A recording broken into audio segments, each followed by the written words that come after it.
கமலும் சிலம்பரசனும் சேர்ந்து ஸ்க்ரீனில் என்னென்ன பண்ண போகிறாங்களோ. இவங்க 2 பேரும் சேர்ந்து ஸ்க்ரீனில் வர மேஜிக் இருக்கே அப்பா, அது எப்படி எப்படிலாம் இருக்குமோ அப்படின்னு ஏகப்பட்ட கற்பனையில் மக்கள் வந்து படத்தை பார்த்தாங்க.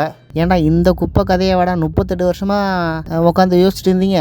நாயகனுக்கு அப்புறம் நம்ம ஒரு படம் பண்ணால் இந்த உலகமே நம்மளை திரும்பி பார்க்கணும், இந்தியாவே நம்மளை திரும்பி பார்த்து பேசணும்னு நினச்சிங்களே. அப்படி சிந்திச்சு எழுதப்பட்ட ஸ்கிரிப்ட் இதானா? இப்படி ஒரு குப்பை படத்தை எடுத்துகிட்டு ஒரு ஊரை உள்ள இந்த படத்தை எடுத்த டீம் போகிற இடத்துல படத்தை இப்படி எடுத்திருக்கேன் அப்படி எடுத்திருக்கேன், இந்த படம் நாயகனையே பீட் பண்ணுன்ட்டு கொஞ்சம் நெஞ்சா வாயா விட்டானுங்க. எப்பா, பணத்துக்காக என்ன வேணால் திங்கிற கூட்டம் போலகுதுங்க. ஏன்னா மூத்திர சந்து மாதிரி ஒரு படத்தை எடுத்து வச்சுட்டு எப்போ அவங்க மூஞ்ச ஒவ்வொரு சேனல்லையும் வந்து காட்டுறீங்க? மூதேவிங்களா நீ? யாராரு எவனாரு எவ்வளோ பெரிய சூரனாரு? இந்த எச்ச படத்துக்கு எங்களை பலிகடை ஆகிட்டல.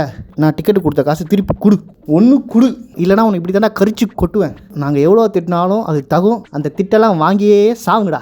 இதுதான் தற்போதைய மக்களின் மனநிலை. என்னுடைய சொந்த கருத்து இல்லை, மக்களுடைய மனநிலை தான் சொல்கிறேன்.